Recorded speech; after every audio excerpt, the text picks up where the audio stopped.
Hey everyone, welcome back to another exciting episode of Attack Productions. Today I bank off for being joined once again by both Jimmy and, like always, Fluff. That's right. What's up, people? And today we have, well, technically this is the rematch of the rematch. Me versus Jimmy. Future Gohan versus Launching the Crew. You good, Bancroft? Yeah, I think I'm good. I'm just kind of going over the spiel. Is that alright? It's not like you got banished to the Shadow Realm there, bro. Yeah, you were like getting drawn into the Matrix. Interesting. But there's buttons. Feel free to click them. They're there for a reason. Alright. Launching the Crew. You want to go over that real quick before we kind of go over my deck? Sure. So I seen a couple of threads talking about the Bardock Crew package and like leaders that it's really good in outside of the proper actual Bardock leader. And one that was really hyped was Launch, and Launch is one of my favorite leaders in this game. Like, she's just so versatile and she's so much fun to play. That I decided to try it out. I saw that there was a deck list, I think got like second place running the Bardock Crew package, and I thought it was really dope. So I took my own like little spin on it. I added in a lot of tech cards, which if you know any of my decks on the channel, like I run like 8 1-ofs in every single deck. Just because I love the tech packages. Me and Fluff are both like on the same page when it comes to tech. Yep. But it's basically just running the Bardock Crew package that doesn't require a Bardock Crew leader, which is a majority of them. I think really the Tora is the only one that requires a Bardock Crew leader. And just standard launch stuff like coolers, the flip targets, obviously the Bulma to get my flips in and stuff like that and get my draws. It's just a really fun deck. You get a fat hand and you get a fat board sometimes. But Bancroft, tell us about your Garbage Gohan deck. Garbage Gohan, I appreciate that. So, yeah. Like I've mentioned before, when I built the Android deck, no one was playing this deck at our shop. I really haven't heard anything about it. I don't really check like tournaments or the Facebook groups, but to my knowledge, no one's playing this. So like, you know what? Screw it. I'm gonna put it together. We got the expansions pack, so kind of threw it together. It's a very blocker heavy deck, and because it's so blocker heavy, I found myself able to relax on extra cards, which is kind of a rare thing for me to do. What are you talking about? You play Frieza Prison.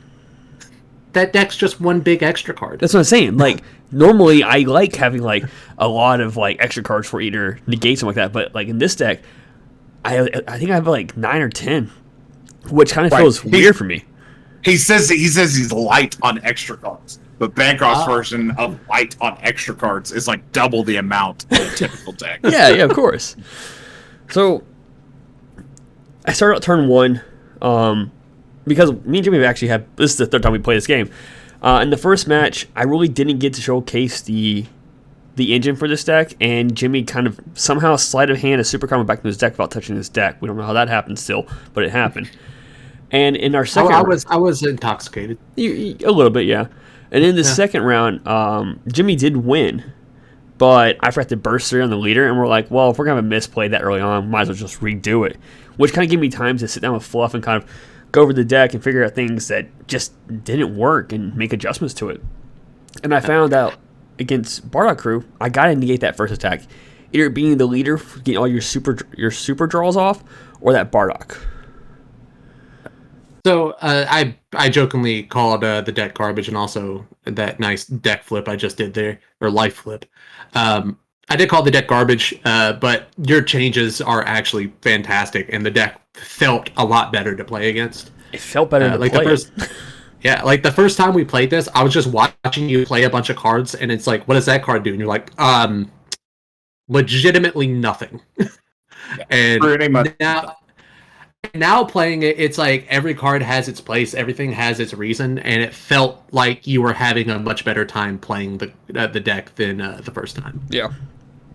And so, if I remember correctly, you said that you were having a really bad hand starting off, and this Piccolo actually kind of saved you. Yes.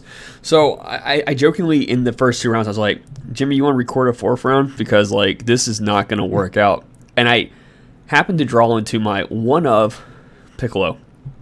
I'm like, okay, Let's see what happens.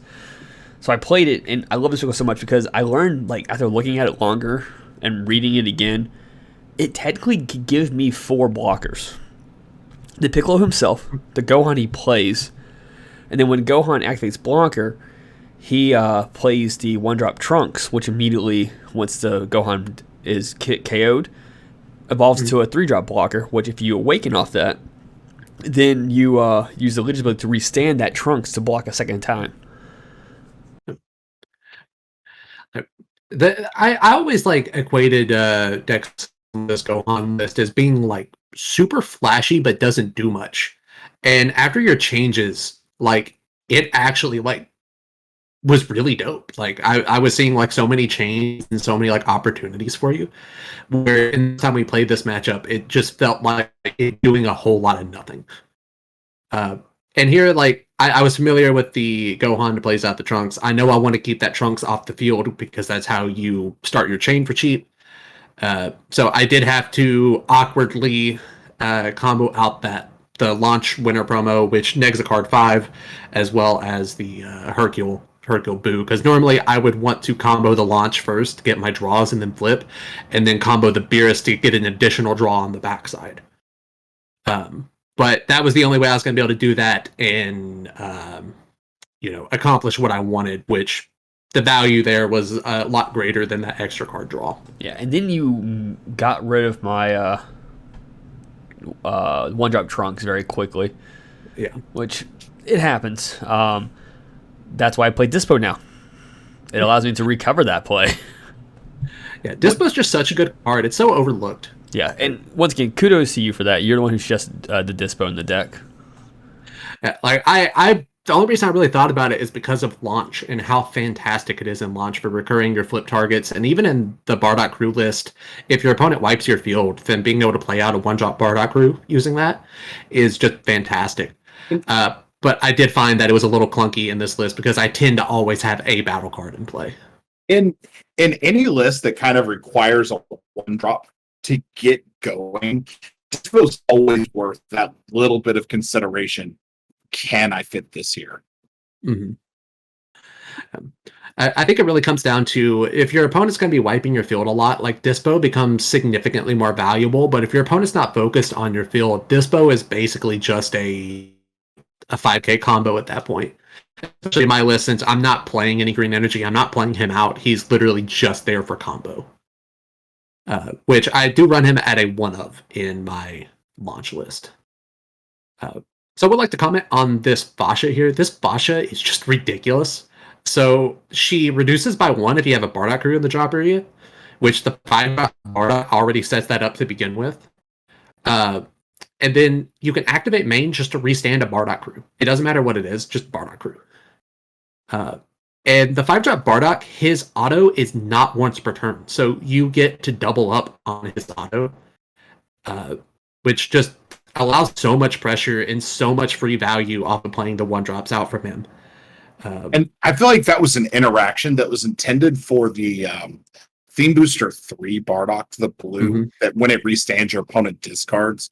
Yeah. But where they didn't color lock it, it creates so much value with this 5-drop red. Yeah. And I mean, even like the 1-drop weenies, like being able to restand one of those to get a surprise attack in, like it's just fantastic.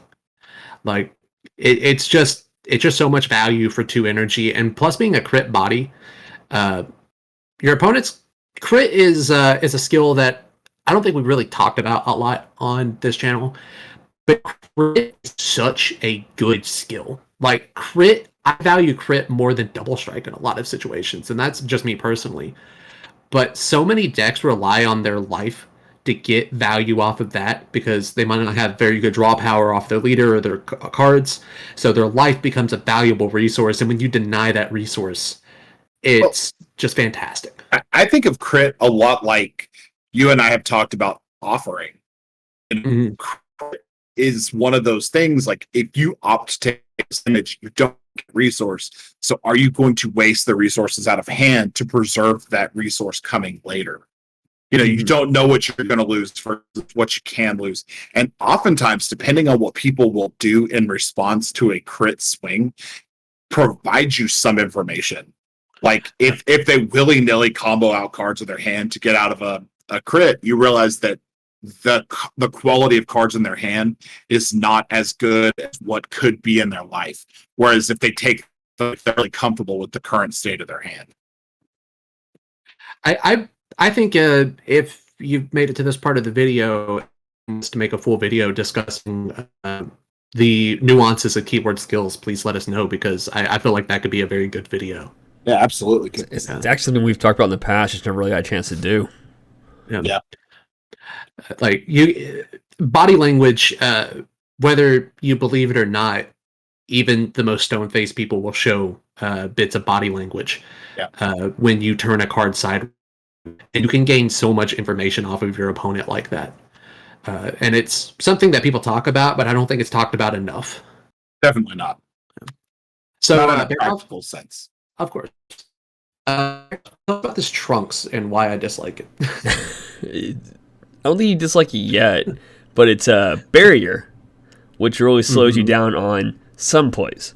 Now, I know your big old boy Cooler can still get past barrier, but it is a single strike normally. If I have 4 energy, I can evolve it. It goes into active mode, and it comes a double strike, barrier, blocker, dual attack? Yeah, dual attack. Yeah. And if it's in rest mode, it can tap down a card and a energy on your opponent's side of the field for their turn. Now, Jimmy, being a red deck, just happened to Violent Ray me, and that's why I swung the Trunks first, because I wanted to evolve it, then swing with my leader and give it crit on top of the double strike. But Violent Ray is there for a reason, so I think, Jimmy, you said it's stupid, but it's needed. Yeah. And also the Trunks, I think it was pretty well balanced, the big boy Trunks, because he has to be in rest mode to activate his ability. Yeah. So you have to burn both attack wings, because dual attack is a auto skill that will restand at the turn. Also, Flying Nimbus saved you so much in this game.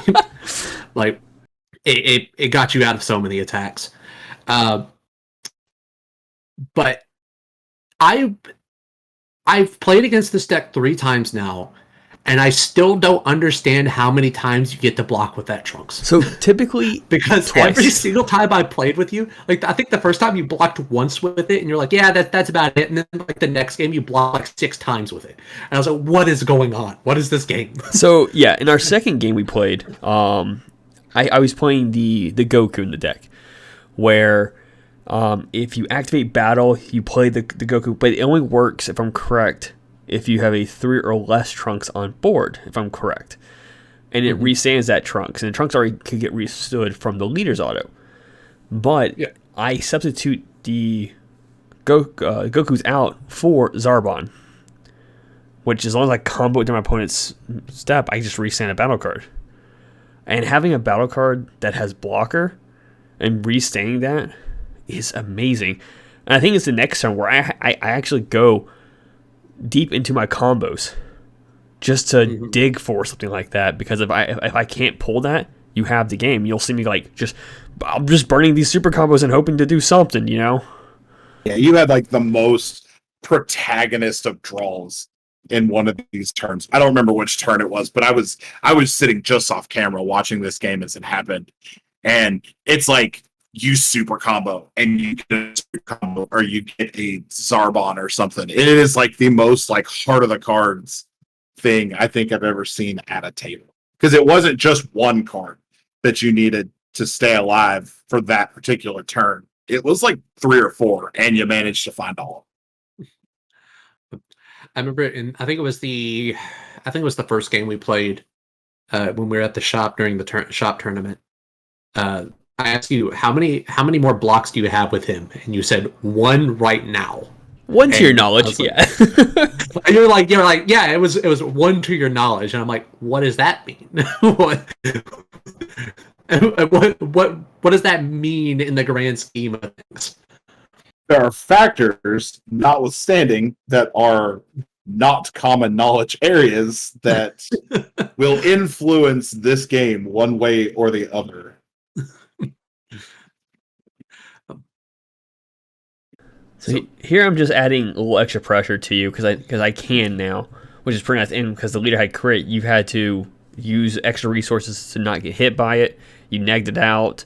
You Whis. And then I was like, well, I guess I'm going to... Wait, you have a weird leader. I could tackle him with my Unison. So that Unison, the Piccolo, is 11,000. Yeah. Which is such a odd number. I don't understand why it's 11,000. Like, I get it because, like, they're trying to kind of neuter Unisons right now with Spirit Boost coming, and, you know, it can get out of hand quickly if you have a very powerful Unison alongside very good Spirit Boost cards. But 11,000 is just such a weird number for that Unison because I feel like it's not powerful enough to be an 11,000. Also, I want to call this out and call myself on this. So when I dropped Flying Nimbus, apparently I've done this twice so far this game, and I'm thinking what card to discard with it. I take that card and I use it to scoop up the Nimbus because, you know, I'm trying to pick it up with my hand. And I just put it on top of my drop area. I didn't really show you what card it was, but you should really reveal those cards. And my whole deck is yellow, but like I think 3 cards. So it was a yellow card. Just want to clarify that. Like, if you got a discard card, make sure you show what it is, you know, because... Or make sure, if your opponent does that, make sure you're aware of what they're discarding. Yeah. Make sure you're watching for those discard targets. Because there are times that people will forget to do it. Or, you know, maybe at a higher stakes table, people might see what they can get away with. Yeah. You know, to kind of keep advantage in their favor. Yeah, I don't know if this is picking up on the recording, but Fluff is going through his transition into a robot right now. So it is picking up. And if for some reason, Jimmy's, you are a little bit as well, but not as bad. You guys have both been the entire video. It may just be Discord for some reason acting up. Thanks. So, possibly. So I find Nimbus, and then, you know, you only got one more attack with battle cards. I decided to play Shinron, which, I mean, if you're playing a yellow deck, and you've all have now seen me play yellow for 2 weeks in a row, I love this side in a kind of a special Unison, and so I want to make sure I maximize what I can for that. And here you are with another Violent Ray. Yep. Of course. And also, I did forget to put the launch into the warp. I do remember that later on. It's just such an easy thing to forget, and I don't know why. Especially if you combo multiple cards in one combo step. When you combo with the launch from the drop area, it's just muscle memory to put them all back in the drop area. So you did put all my stuff in rest mode, which I kind of knew what was coming up because you do swap out your Unison for the Trunks Unison, and I forgot he does blow up everything in rest mode, and not just everything on the field. I think so. We cover it all that. It makes a lot more sense why you did that, and I forgot that it blew up rest mode, so I ended up comboing off both the Bardock and the Bulma there because I was going to get value out of these while I still can. Yeah, well, I mean, don't get me wrong, it still helps you. Like, you're at 2 life, you know? You're running low on resources. Yeah, so you pick up the Boo, and I'm like, wait. And truth be told, the reason why I did that, I only play 2 of the SS4 Vegetas in my deck, so I really had no other card that required a Unison. So I was able to freely just kind of do that. And here, I was able to kind of... I know if I couldn't stop you this turn, this is it. So I'm giving myself revenge. So if you're swinging of anything, I could possibly get rid of it now. And I was so annoyed at this point. I was like, if you Flying Nimbus me again, I'm scooping. I tapped the energy, and you went, I swear to God. Like, I felt, and there I put the launch in the drop area, or warp, I remembered there. Which really sucked that you put revenge on it then, because I had another Fascia in hand to restand the Bardock.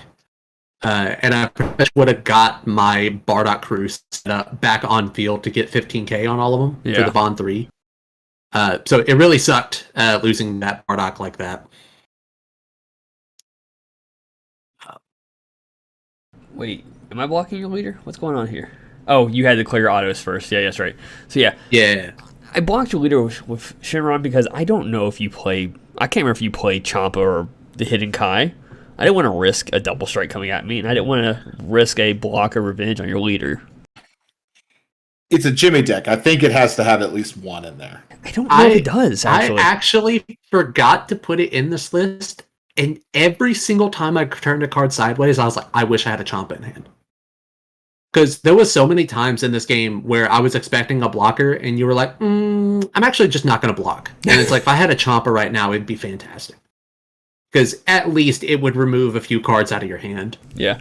I think this is one of the situations where I chose not to block. Yeah. And, like, I had, I think, 2 super combos at the time. I was like, I think your hand was down to, like, 5 or 6 cards. I'm like, I should be good. And you didn't do up a strike. I'm like, I'll just take it. And you being at one, and also, I think this was a misplay here because I think it requires a red Bardock crew, if I'm not mistaken. What, for the bond? No, yes. Let me look it up. Borgos, chain attack, Borgos. And there I am, finished the combo up. I just drew off that Zarbon off the super combo. Okay, never mind. It's red Saiyan cards and or Bardock crew. Okay, so you're good. So yeah, we're good. We're good.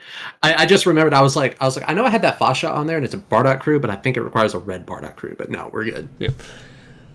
So I chose not to block that one as a way of like a risk, almost like I got to hold off just a little bit more, and yeah, super combo just to stay out of it. And this is where I'm like, I have 2 options: either I block. Oh, you have 3 cards. So, oh god, what am I doing? Yeah. I'm so scared at this point. Like rewatching it too, I don't remember what happens now. Yeah, you had like a pretty shallow hand at this point. You had a lot of blockers, and I was thinking all I need to do is push through and not get blocked. You know, like I just need one attack to go through, and I think I'm golden.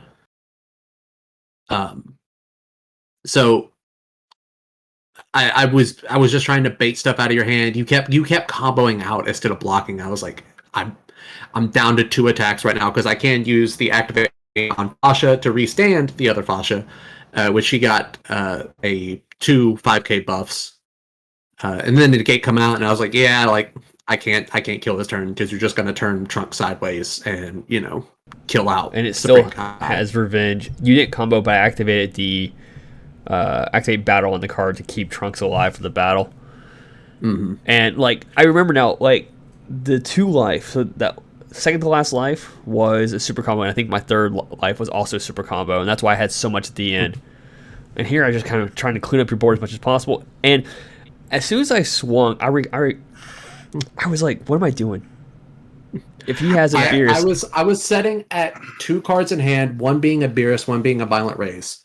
And I was like, I just need to have him swing. I'm going to restand with Beerus, drop Violent Ray, and then drop whatever card I drew off of my leader effect.